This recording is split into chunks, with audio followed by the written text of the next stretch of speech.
Today we have Ashish sir with us. And to give you a brief introduction about him, he has been working since almost 3 years now at PayU India as in position of CHRO. And before that, he had 11 years of experience at NXP Freescale Semiconductor, which is an exciting industry. Before that, also he was working with Wipro for almost 3.5 years. And so yeah, it has been a long journey that sir has gone through, and we want to know more about you. So over to you. Thanks, Karan. I just realized it's been a long time that I've been working. Yes, that's true. It's been a long time that I've been working, and time really flies. I just think that it was yesterday that I used to be one of the students like you, and when we would have a industry expert coming and talking, and it's been close to 2 decades that time has flown, and I'm just on the other side of the table. Um, and that's how it will be true for everyone. Time is going to fly very fast, and before you realize, your hairlines will recede. And of course, it depends on you how much you add to your gray hairs and gray cells in between those years that flies by. So to quickly introduce myself, yes, I started my journey way back in 2002, and I started with the most exciting organization during those days. If you would have heard United Breweries, Kingfisher. So that was where I joined from my campus. And it was absolutely an exciting thing to be in a place which was very, very, I think, very fast paced and a lot of ambition to grow. From there, I moved to Infosys Technologies, and Infosys was the first billion-dollar Indian organization at that point of time. Um, and that's when I decided to move there. The reason I moved there was again, IT services was really booming in India, and I wanted to be part of the journey. And that's when I moved to Infosys Technologies in the recruitment team. Then I moved to Wipro Technologies. I used to handle the HR business partner ring role for 3 countries for a large business unit. Then moved to Freescale and NXP Semiconductors, stayed there for a long, long time, for about 11 years, and did variety of roles. I was the APAC rewards manager, then went on to become the India HR head for Freescale Semiconductor. Then NXP acquired Freescale, and I became the joint HR head for both NXP and Freescale Semiconductor. And then I just got bored. I thought I still have some more years to go, and I seek more excitement in what I do. And that's when I decided to move to PayU Payments, a completely new phase of life, a completely different thing from what I was doing, into FinTech, and been with them, with this organization for the last 3 years in an extremely exciting environment. So to quickly summarize, I think I won't bore you with what I did in my journey, but I think I will just tell you what I learned in my journey. What I learned in my journey are 3 things. Most importantly, if you chase money, money won't chase you. So you have to stop chasing money, first of all. Chase your passion. It's what you love to do. That's the first thing you have to change in the way you approach things. Second, stop comparison. It does not make a difference. So it really does not make a difference that what your batchmate or what your friend or what your neighbor is doing. It has no bearing or action on where you are going to land up to. And finally, the very, very important thing is be very change agile. I think at least in my time, I had the luxury of still not, even if I did not, if I opted not to be very change agile, I would have survived. But in your generation, you would not have that option to not to be change agile. So why do I say it's a change agility is very important? So every shift that I made in my life, I never repeated a role, never ever. So I was in sales HR in UB Group. I went to recruitment in Infosys. I was an HR BP in Wipro Technologies. I went as the India HR rewards leader for Freescale, then became the India HR head. And then, of course, after a point, you can't change the role. So I changed the industry from being in semiconductors to being in fintech. So to me, the journeys and paths will be different for each one of us. But I think some of the things really don't change. Is how you deal with uncertainty and ambiguity. And that's going to really stand you with the crowd or out of the crowd. So I think that's 2 cents that I wanted to share with you. And I want this to be very interactive. So I really don't intend to on a Saturday evening at 4:30, at 4:38 to run a monologue about what you should do.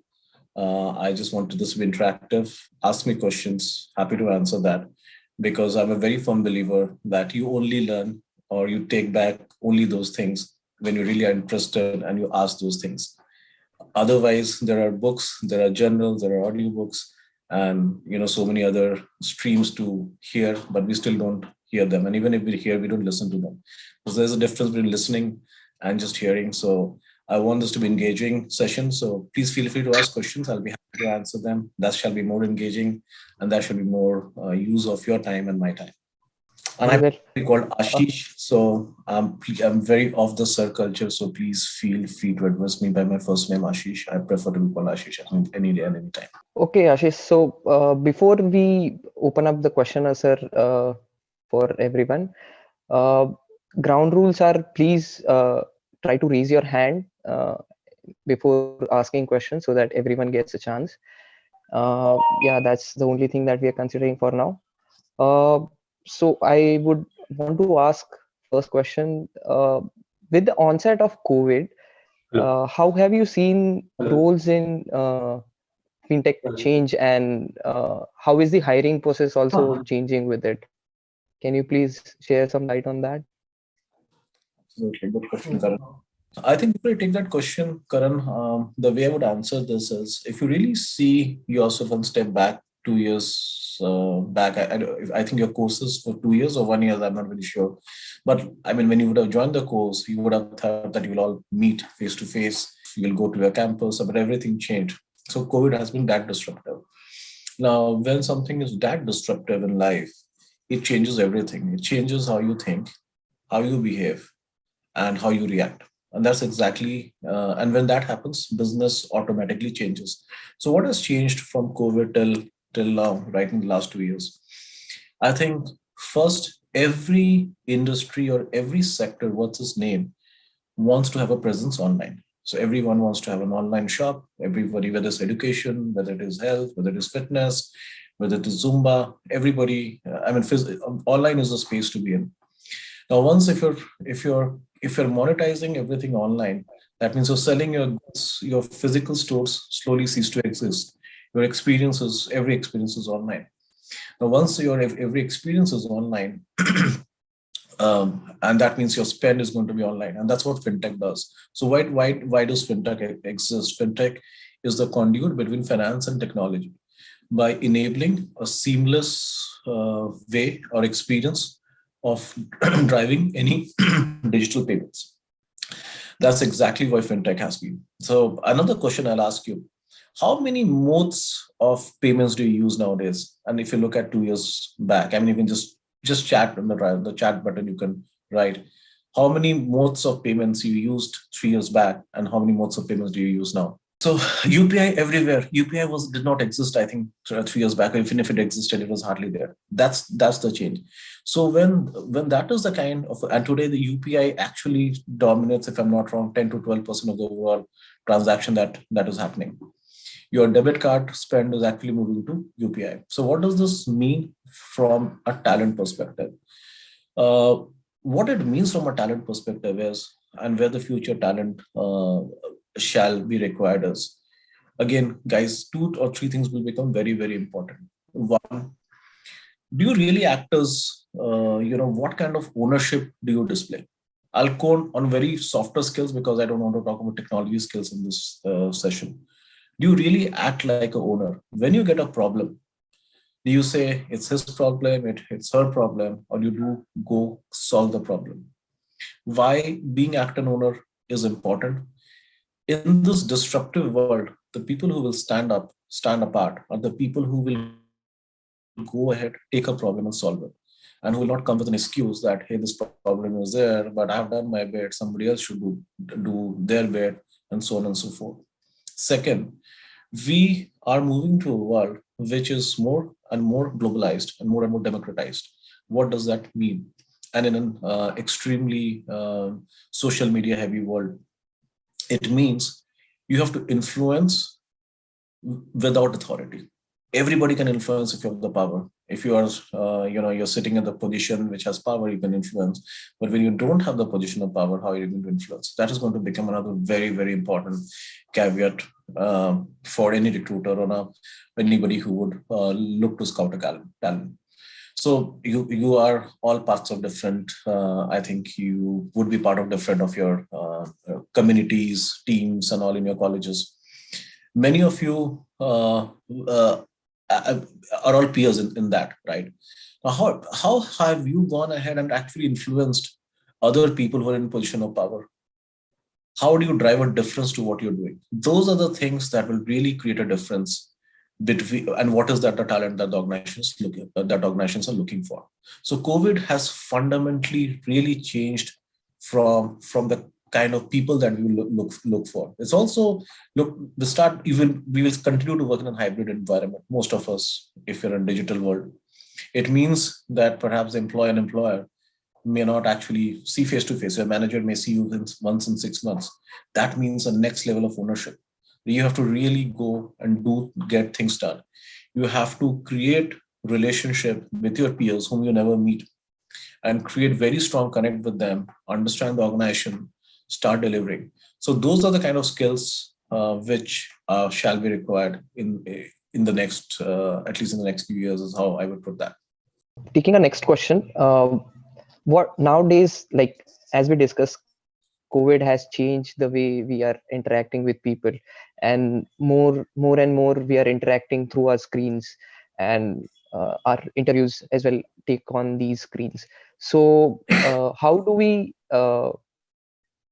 what do we say? How do we bring a substitute to body language that we have in face-to-face interviews, and how do we compensate that in virtual interviews? So you know what? There is something more powerful than the Bluetooth technology. It's your passion, which shows whether you're face to face or not. You're not face to face. You can read anybody's passion and intent and their drive when the individual is talking about it. Whether the person is really deep into it or is just scratching the surface. When you were face to face, it was an easier thing to perhaps assess it with your overall body language. But even if you're not face to face, you're having an interaction with a friend, you know whether that person is really interested in talking with you or the person is really not interested in talking with you. So I think everybody understands how deep you're into that subject. In a virtual environment, that becomes even more important. So in a virtual environment, when you're talking to your recruiter, to your potential employer, one, it's very important that how you catch the attention. The attention span today is very, very less. You're all from the new generation, and you know it very well. We live in the life of instant gratification. What does that mean? It means that things have to be good, things have to be catchy, and you have to grab the eyeballs fast. So your first impression becomes very, very important. Your opening line, your ability to be very strong in the ability to summarize yourself. You're a brand. If you also don't know what brand you are or what you stand for, how do you expect others to know? So the most important thing is your ability to express yourself, the confidence that with how you express yourself, and the passion. The passion does not come with the aggression of your tone or flexing of your muscles. It comes with whether you really know the subject and how deep you know the subject. How do you, if I have to tell you or explain what is meant by depth of a subject, right? Depth of a subject is when somebody asks you about a theory, you shall be able to explain the theory, but shall you be able to also explain that where does the theory does not work? Now, that is how the depth of when you go to a depth of a thing, you know that it works here, it does not work here. How does it work? In which environment does it work? In which environment does it not work? Now have you actually seen some practical application of that? Have you really practically applied doing it? That's exactly how people will understand the passion. So I can say, I love watching cricket. Okay, that's great. I love watching cricket. But if I'm really passionate about cricket, you can really figure it out with multiple other things. I would have perhaps followed the recent match. I would have perhaps had some cricketing gears. I might be following somebody on Instagram or whatever, blah, blah, blah things. I shall be able to speak about it with much more conviction than if I'm just a couch potato watching a T20. That's exactly the difference when you're passionate about it. So passionate about it is not about कि यार ये team जीतेगी वो team जीतेगी, but passionate about it is that particular sport or that particular product. That's how I would say is the differentiator. So you mentioned about the depth of knowledge that you have, but uh, in this instant gratification era, streams are changing so fast. Like as evident from your career as well, you have been from IT to semiconductor to now in fintech. So since the pace of change is so fast, how does one get into that level of detail? And what should be, or maybe that would be the next question, that what are the coming technologies or fields that you see develop in next 5 years that we should look at, students like us? So what changes, right? Your external environment changes, guys, right? So way you the medium has changed. So you used to perhaps meet face to face. You're using a Zoom as a tool today. What has changed? You were using wallet cash. You're paying through digital payment, right? What hasn't changed is how you really behave or the competencies which made you successful earlier, what made you makes you successful now. If you go 50 years or 100 years back, and whoever did whatever invention, there were few things that were very, very, consistent about them. One is the self-belief that I stand for a thing and I am a lifelong learner into this.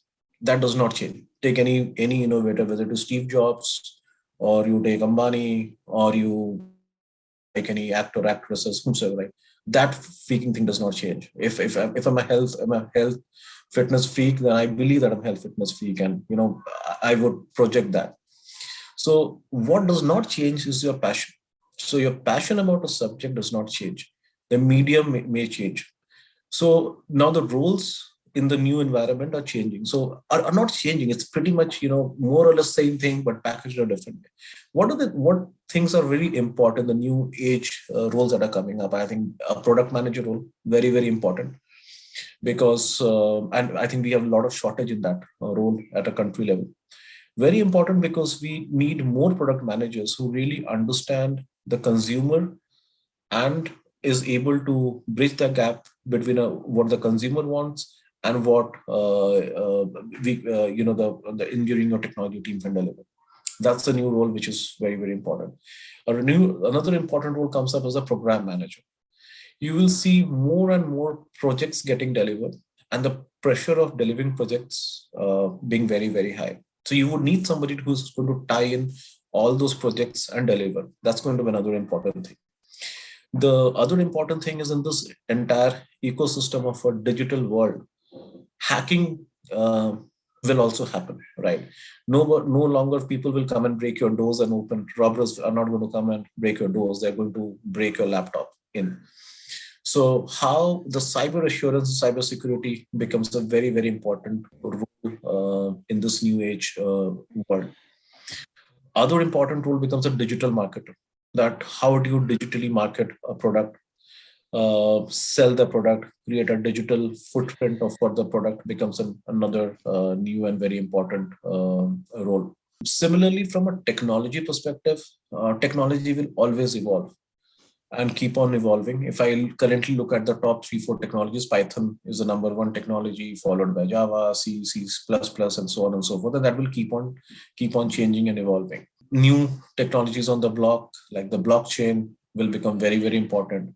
Your ability on AI, ML, because everything will move to an algorithmic way.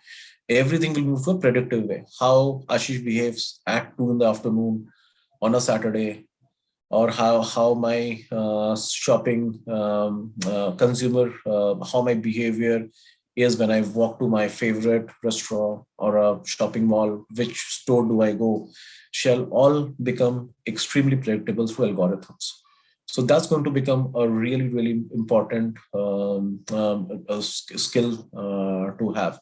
So I think to me, these are the five skills, broad skills that shall become more popular in the coming days.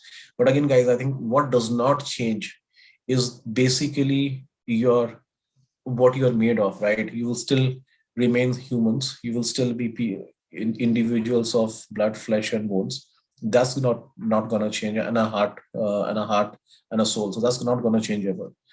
Now, at the end of it, you're going to apply yourself on whether on AI ML or on a program management, product management.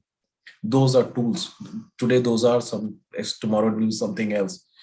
So, but if you as a person, the core values that you carry aren't attuned to it, it will never be. You will not see a long-term success. So, I mean, I used to also feel this very deep gyans, which has no meaning, and I'm sure many of you would be feeling the same thing. But at the end of it, your value system becomes absolutely critical to your success. So there has to be few values that you hold true to yourself, and it could be very different for everyone.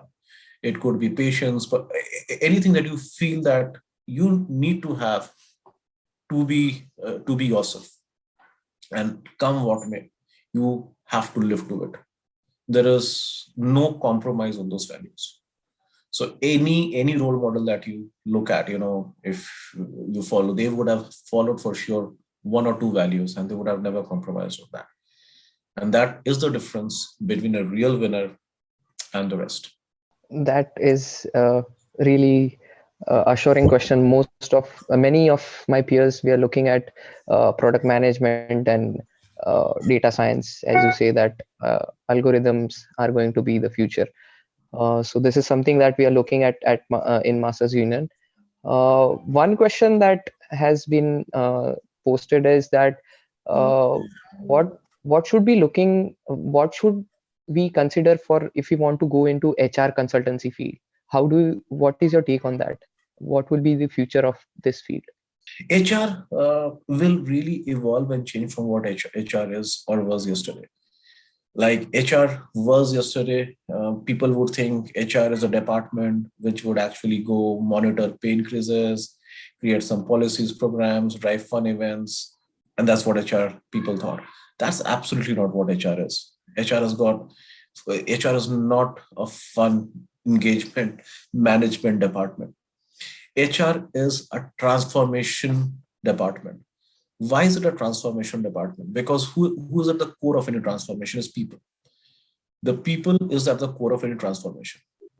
What will drive the people is the culture. That what culture does the organization have? Does the organization allow slack? Does the organization allow meritocracy? Does the organization allow autocratic behavior? Does the organization allow decentralized decision making? Does the organization allow inclusive culture, or does the organization believes in XYZ shaming? Now that is exactly will determine how each one of us in that organization will behave. And HR is the biggest conscience keeper of that. So as we go through this rapid change, HR shall become more and more important, and roles in HR consultancies, which are more driven through through aspects of the right org design, the right compensation structures, which shall help in retention. The what should be the right employer value proposition for different organizations shall become a very crucial and an important differentiator between one organization to another organization.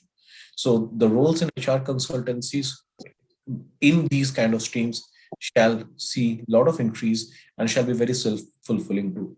So now coming to the recruitment process, we've heard that we see that there is chance of you getting shortlisted if you have these so-called spikes in your resumes.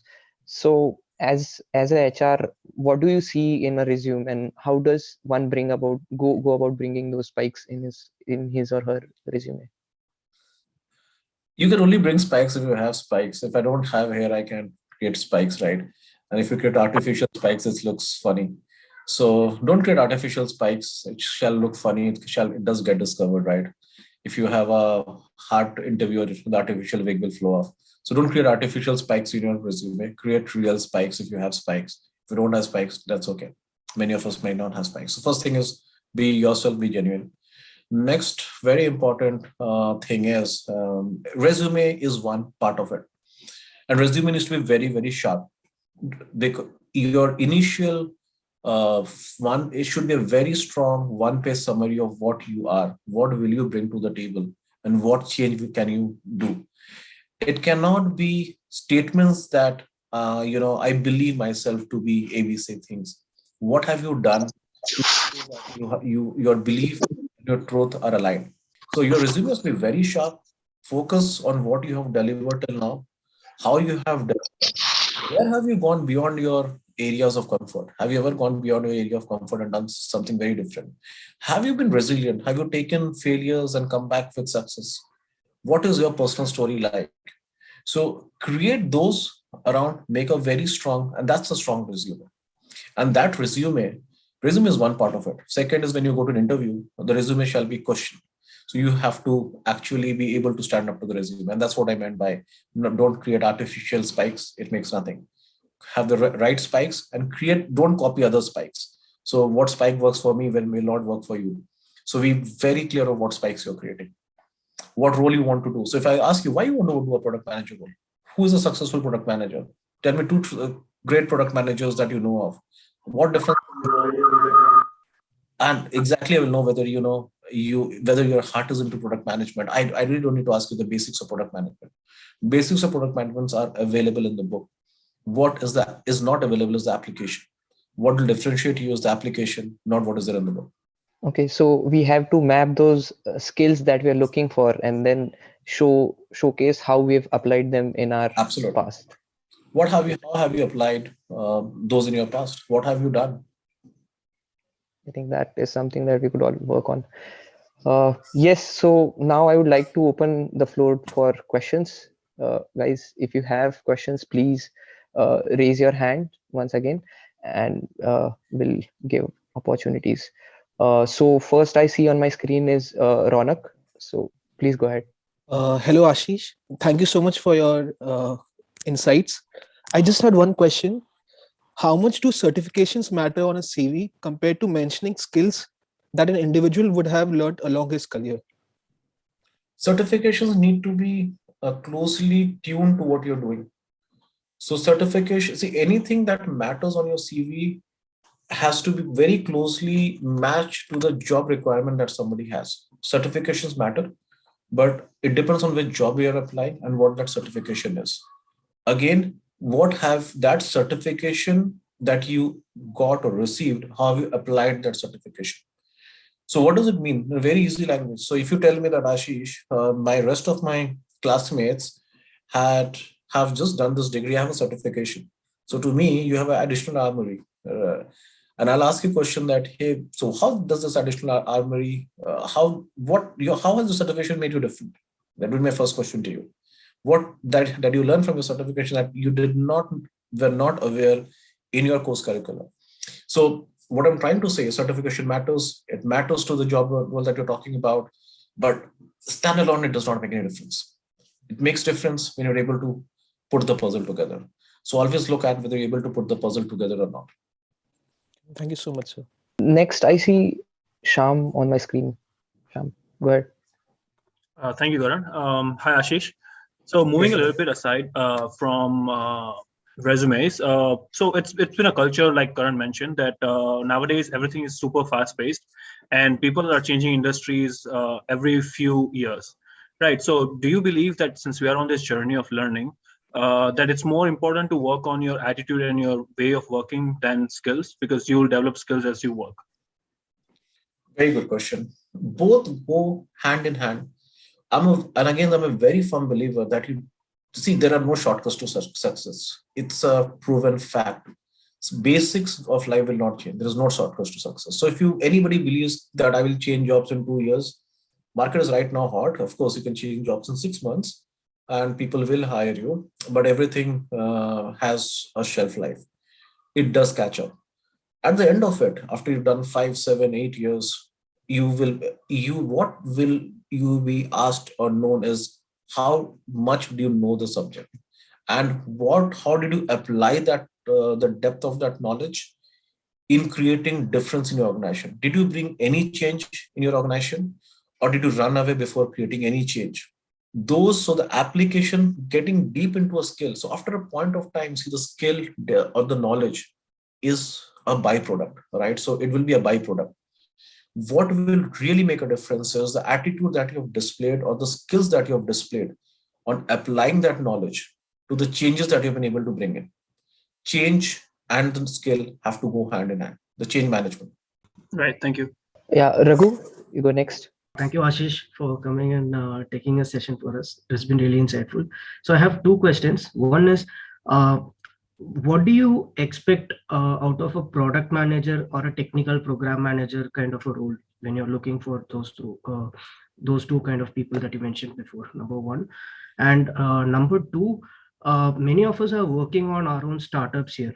So while we are applying for jobs after working on these startups, how should we tweak it and make it look so that people find relevance out of it? So one is, first decide where your heart is. Are you in a heart is startup, or you want to do a job? What different things? If your heart is in startup, why do you want to do a job here? Right? So my first question would be that if I really want to do a startup, then why do I want to do a job? Have a very clear answer to that. It could be that you want to learn particular skills while working in the job, but then you need to have an answer for that. Next, why does your startup exist? Does it exist as a fashion statement, or does it exist to solve a problem? What problem are you solving through that startup? Any startup or any business idea is there to solve a problem. If you look at Alphabet, they don't start on a thing with a profit in mind. Nothing in this world starts with a profit in mind, and you can make profit. Hota hi nahi hai. If you think कि मैं पैसा बनाऊंगा, with that idea, start on an idea, you will not do anything. You have to figure what is the problem that I'm trying to solve. Now, say your startup is solving an ABC problem. Then the next question is, which you ask for the product manager or technical product manager, that answer should come from you. Now, what will be a product manager look alike to solve that particular problem? So if somebody is trying to solve a problem for Airbnb, is considered to have had one of the best product managers in the world when they started it. So they started with a first really understanding where is the market gap. The first part to understand is, where is the market gap? Why does the market gap exist? Who are the market players in that area? Why are they not able to serve that market opportunity or gap? How is your offering very different to what others are to offer? Will your offering be very easy for someone to use? How will it actually fall in the overall ecosystem? How will you monetize it? How many consumers do you think you can get on year 1, year 2, year 3? What is your plan of monetizing it? How will you influence people to use that product? Have you really thought of the first cohort where you will roll out that product? So, these are the kind of questions that will really come up. It is the end-to-end thinking. So product is just not designing something in my backyard. Could be the most freaking fanciest design, but there are no takers.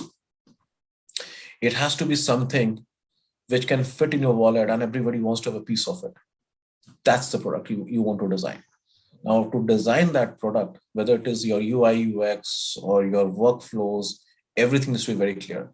So that's what matters, right? And that's how you need to really think about it. End to end, break it down into every element of a product management, which goes. Study the successful product managers in this world, in this era, and how they were successful product managers. That's exactly what I started when I started my discussion, having passion. Right. Otherwise, you will do the role. We will all do our roles, but you will enjoy the role when you're passionate about it, and then you could easily make them.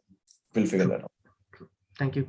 Sure, I'm not sure if I answered your question or not, but that's the long answer to the question. No, those are very good questions a startup manager should ask himself first. Thank you. So yeah, Shubham, you're next. Thank you, sir, for being here. Sir, my question for you is that millennials these days are also known as job hoppers for a reason that the average jobs tenure that they're having is just 2 years and 3 months. Whereas they argue that it is a way that they use to grow faster to increase their salaries and position fast.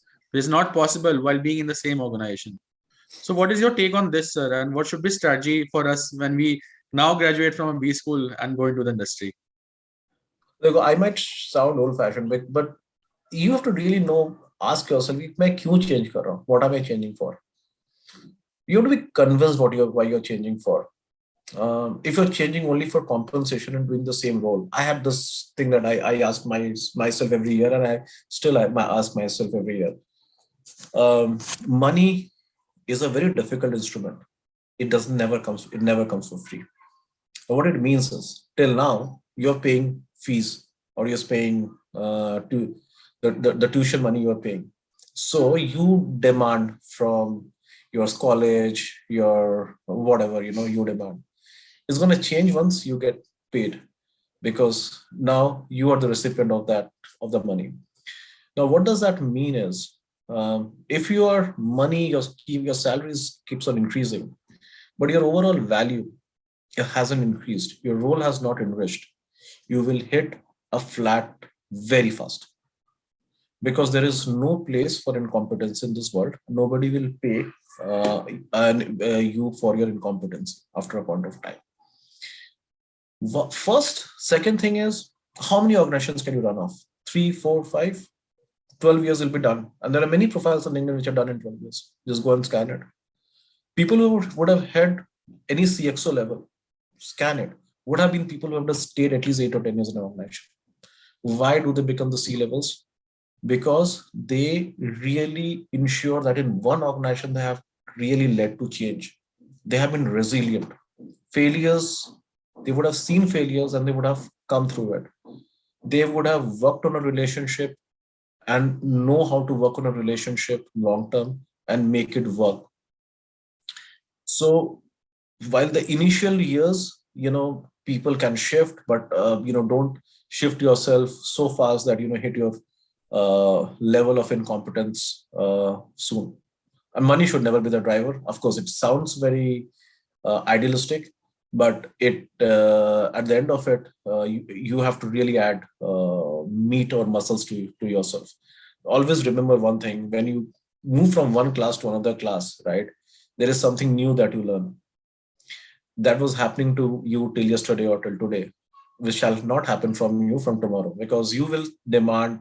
There is nothing to ask you that whether you have learned a new skill or not, right? You will just go in the market, get some more money, but you will know yourself whether you have learned some new skill or not. If you have not learned any new skill, whether your technical skills or behavioral skills, you have your own answer that you are hitting the finish line very soon, or a midlife crisis very soon. Thank you, sir. Thank you, Shubham. Yes, Samarth, you see next. Hey Ashish, thank you for joining us today. Hope all is good and healthy at your end. Hey, thanks, Samarth. Hope all's good at your end too. Same here. Thank you. So I just wanted to know one thing and get some clarification on one of the job roles. So when we talk about the HR and when we see HR, or like we have one thing in mind, like HR are just for hiring and firing of the employees. But like I have worked very closely with the CHROs of one of the agri-tech company, and I know like what kind of work they basically do. So I just came across one of these job roles known as HR analytics. Okay. So it will be great if you can just put some light on that particular role and any other role that HR have in their domain, like talent acquisition or like training and everything. So wanted to know if you can put some light on other job roles as well within the HR. Oh, absolutely, Samarth. I think the people analytics is one of the most hottest role at this point of time, because it's basically the same algorithms on people. So if you look at Amber, who's the biggest asset or the most vulnerable asset is your people. You have to really at every point of time be able to figure out what is their motivation levels, what is their satisfaction levels. Are they really going to stay 2 years with you, 3 years with you, 5 years with you? When are they potentially going to leave? So basically you have to really have a continuous pulse of people in an extreme hybrid environment where you're not going to meet your employees maybe on a regular basis. So people analytics is an answer to that how can you predict an employee's behavior or employee's reaction in a period of time and create differentiated segment based analytics, which becomes very, very important in today's world and time. So people analytics is definitely one of the most important roles that I see in HR evolving in future. Besides that, other roles in HR is definitely talent acquisition. Then you have the L&D or the organization development managers. Then you have the HR business partners, which actually are those folks who work very closely understanding what the business priorities are and how can the people strategy align to the business strategy, because you cannot have very different HR strategy and business strategy. And then on top of it, you have comp and ben guys who really look into understand the benchmark, the organization salary, and figure out what are the right kind of comp and ben practices that you need to have in the organization. So these are the common roles that you have in HR. Thank you, Ashish. Just a follow up on this. Thanks for this insight. So, like when we talk about the HR roles, talent acquisition, or HR analytics, we have some specific skill set for that particular thing, correct? When I look for HR analytics specifically, just apart from having a good communication, stakeholder management skills, what do you other skills the people like us who are just graduating from the college would acquire as of now? I think the biggest thing is your insight on numbers and your ability to love playing with numbers. So why does an HR analytic department exists, right? So when we have an annual increment cycle, there will be a fixed budget, could be a 10%, 12%. Now the HR analytics guy really figures it out, does the predictive analysis and figures that of this 12%, there are pockets in the population where it should be 25%. Now there should pockets in the population where I should give only 5%. It's a function of role, it is a function of tenure, it is the function of the location the person is in, it is the function of the job level of a person is in. Putting all the variables and figuring it out that right mix is what a people analytics guys does. So it's a very crucial role, and I think this role will see a lot of data infusion as well as algorithm infusion into this in the go forward years. Thank you so much, Ashish. So playing with data is something the individual has to definitely love in this role. Thank you so much. Khyati, you are up next. Hi Ashish, good evening. Good evening. I only wanted to understand from you. So as a new joinee, if I were to understand, as a new joinee joining an industry on a second order basis, because first order I completely understand it's the skills that you have, but on a second order basis, what do you advise people to join into a startup or gain some experience in a proper MNC or a proper corporate wherein you structure yourself, you understand better, maybe even for a 2-year basis, and then get into other industries, if I can put it together in that way? Startup experience is a must. Why is it a must? We all need to work in an environment which is ambiguous, where a lot of uncertainties, a lot of pressure. You need to know how the money moves. You might need to shift your roles continuously. There is no defined paths. You have to figure out your own way of doing things. It's an absolute pleasure, or whatever you call it, to work in a startup environment, because you will learn how to take ownership much, much younger in your age and time. Also, the hunger in startups is immense. So you will actually talk the pressure, which will be very important. And most of the startups are perhaps working on solving newer problems or newer problems, equations and sets. So you get to really understand and be involved in multiple things and activities which an organization does. And your overall responsibilities and accountabilities will be much more higher. It really generally does not matter what title you're in, how many years of experience that you come in with when you're in a startup. And if you're really good, you'll grow. But at the same time, you have to really balance it out by having experience in a large setup. Not very few startups become a unicorn, very few unicorns become a decathlon, and extremely few decathlons perhaps become a multinational company. Why working in a multinational company is important. You shall know the difference between while the 0 to 10 and 10 to 100 will low in a startup, but that thing of going from 100 to a million. So the journey from 100 to a million is what you will learn in multinationals. The biggest, what does multinationals work on a very basic principle that everyone is replaceable. The process replaces everything. The processes are so strong that people become very secondary. That is what you learn in a multinational environment. What other thing you really learn in a multinational environment is the ability to assimilate a culture across the globe and assimilate it so well.